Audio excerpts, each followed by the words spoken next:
All right, I've got a really quick intro for you today because this is a super simple pattern. It's just a variation of a squirrel nymph that I've tied, which is just a squirrel hair body with a wire rib and then partridge for a tail and hackle. And that nymph has done pretty well for me, but I'm making it a variation, turning it into a wet fly. And by that, I mean just putting a wing on it. Now, I've never fished this pattern, but looks like it's going to be a fun thing to try. Now, veteran tiers out there probably aren't going to learn a lot from this video, but new tiers, what you can learn is don't be afraid to experiment. Mix it up. Take a known pattern, some kind of nymph, and change the color, change some body materials, add a wing to it like I'm doing right now. And that's the fun part of fly tying, just experimenting, going out there in the water and seeing if it works. Sometimes they do, and sometimes they don't. But the most important thing is just have fun with it. So normally I would say there it is in the vise, but this is the first one I'm tying of this tonight, so no practice. We'll see how it goes. That is a size 12, 1 extra long, barbless dry fly hook. We'll put some black thread in, take it back to the start of the bend. First thing we're gonna catch in is a tail, just a few fibers from a partridge feather. And not huge, 10 or 12 fibers is gonna work right here.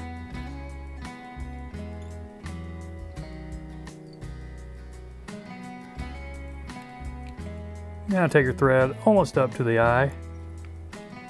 We're going to catch in some silver wire. This happens to be a size brassy. I think a small or medium would be fine, certainly depending on the size hook you're tying on. Remember, brassy is the size between a small and a medium.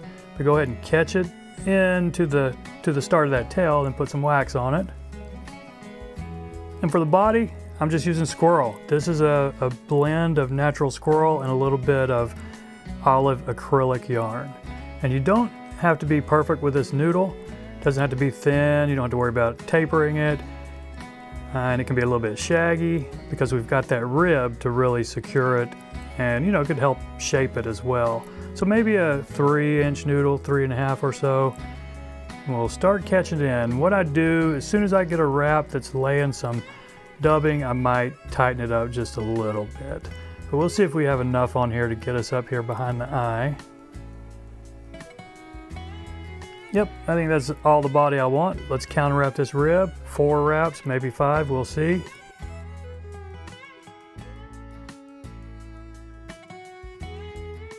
Okay, that's 5, 1 more to catch it off. And this is a brassy wire, so it's pretty thick. We'll take several wraps to really lock it in. Now we can helicopter it off. Just watch out, make sure you didn't leave a little sharp point right there. It will mess up your thread. If you do, or you think you might have, just go ahead and put a few extra loose wraps to bury it. Now our hackle, just more partridge. Small little feather here. We'll create a little V to catch it off, and we're only going to put 1.5, maybe 2 wraps, depending. So several right there, lock it in. Now we'll snip off this front.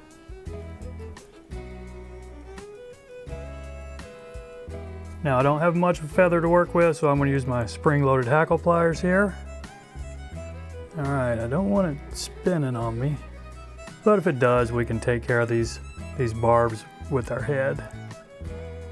So there's our first full wrap. Let's bring it back around without breaking this stem and secure it. Okay, now you see I got that stem. Let's see if we can get in here and cut this without cutting too many of these barbs here. And just bunch these up, pull them back, and get us a nice head, or the start of a nice head. And I will tell you that you can finish that head, put some head cement on it, maybe pluck a couple of those out. But that's my typical squirrel nymph. I've, tied this thing and left it as is, and it's done pretty well for me. But since we're going with a wet fly tonight, what I'm going to do, just separate these and then push them down to the bottom, to the sides and the bottom. And now we'll take a few extra wraps going back. And we've got kind of a throat collar. sort of legs coming off the side and the bottom now, but we've got room for our wings. And I'm getting a little crazy here. I'm going with the yellow duck. So I've got the convex sides together, so they're splayed out a little bit. You could go the other way, personal preference I think, and you could lay them on the side of the hook if you want. I'm not going to. I'm going to just be lazy and just hold them right there, pinch the hook and these feathers, pull some extra thread out, do a loose wrap on top, and then kind of pull it tight up on this side right here. And a couple of loose wraps, and then just check them. Take a look. Are they coming off the top like you want? Yeah, they're a little bunched up, but you know what? That is good enough. This is not going to be a perfect fly. It's going to be a fishing fly. Y'all don't want to see me try to tie a perfect fly because you don't want to watch a 45-minute video.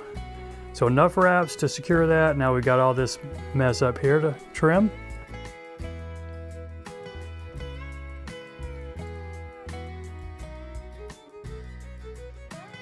Now I've still got a good bit up there and it's getting close to my eye, so I'll take this singeing tool. And if you don't have one of these, check it out. They're about $12 on Amazon and they do a pretty good job of singeing your feathers. Certainly, you know, things like duck feathers, they singe pretty easily. Just be careful not to touch your thread. I mean, this thing is called a thread zapper. That's really what it's for. And now, let's just bury this head, get us a nice big wet fly head here. All right, did I hit a thread right there? Maybe not. I think we're okay. Let's go ahead and wet finish it.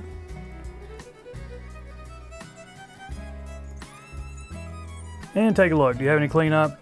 Nah, I'm fine. I'm putting a drop of head cement on it. This thing's going in my wet fly box. So that's it, my friends. I appreciate you watching. Y'all take care and we'll see you next time.